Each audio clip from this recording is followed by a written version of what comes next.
perkenalkan nama saya Yolanda Lasria dari kelas 12 IPA 2 SMA Negeri 4 Medan tahun ajaran 2024-2025. Kali ini saya akan menceritakan tentang teks cerita sejarah yang berjudul Jembatan Siti Nurbaya. Tetapi sebelum itu saya akan menjelaskan terlebih dahulu definisi dari teks cerita sejarah.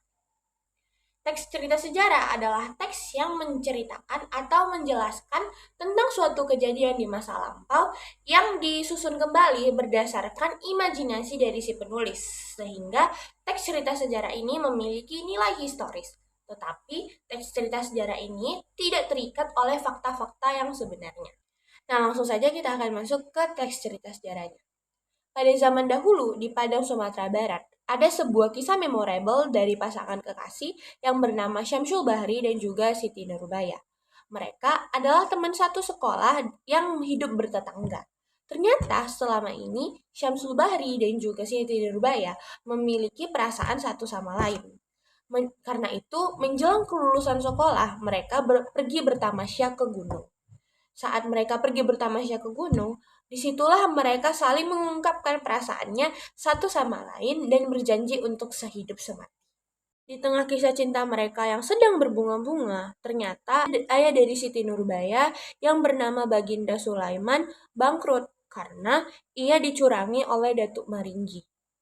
Untuk menutupi hutangnya, Baginda Sulaiman terpaksa menyerahkan Siti Nurbaya untuk diperistri oleh Datuk Maringgi. Lama dari itu, Baginda Sulaiman pun terkena penyakit keras, sehingga Syamsul Bahri pergi untuk menjenguk Baginda itu.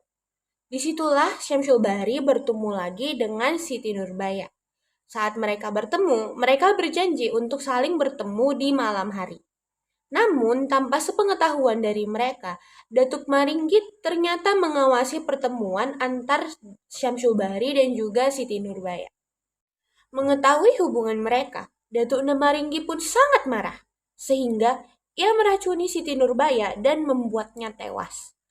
Mendengar kematian dari kekasihnya, Syamsul pun ingin membalaskan dendamnya dengan cara bergabung dengan pasukan Belanda dan menyerang wilayah Datuk Maringgi.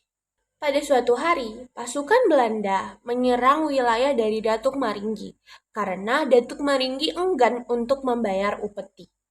Sehingga terjadilah peperangan antara kedua kubu tersebut, yaitu kubu pasukan Belanda dan juga kubu Datuk Maringgi. Dan berakhir tragis dengan keduanya saling membunuh satu sama lain. Akhirnya, Jenazah pun Siti Nurbaya dimakamkan di gunung di samping muara Sungai Batang Arau, yang akhirnya dibangun jembatan untuk mengingat kisah cinta memorable dari Siti Nurbaya dan juga Syamsul Bahri. Itulah yang menyebabkan sampai saat ini jembatan itu disebut sebagai Jembatan Siti Nurbaya. Sekian teks cerita sejarah saya yang berjudul Jembatan Siti Nurbaya. Terima kasih telah mendengarkan sampai akhir dan juga saya bila mohon saya maaf. memiliki kesalahan dalam kata dan juga ucapan saat menceritakan teks cerita tersebut. Saya juga mohon untuk teman-teman memberikan dukungan dengan cara like, komen, dan juga subscribe video ini. Terima kasih. Dah.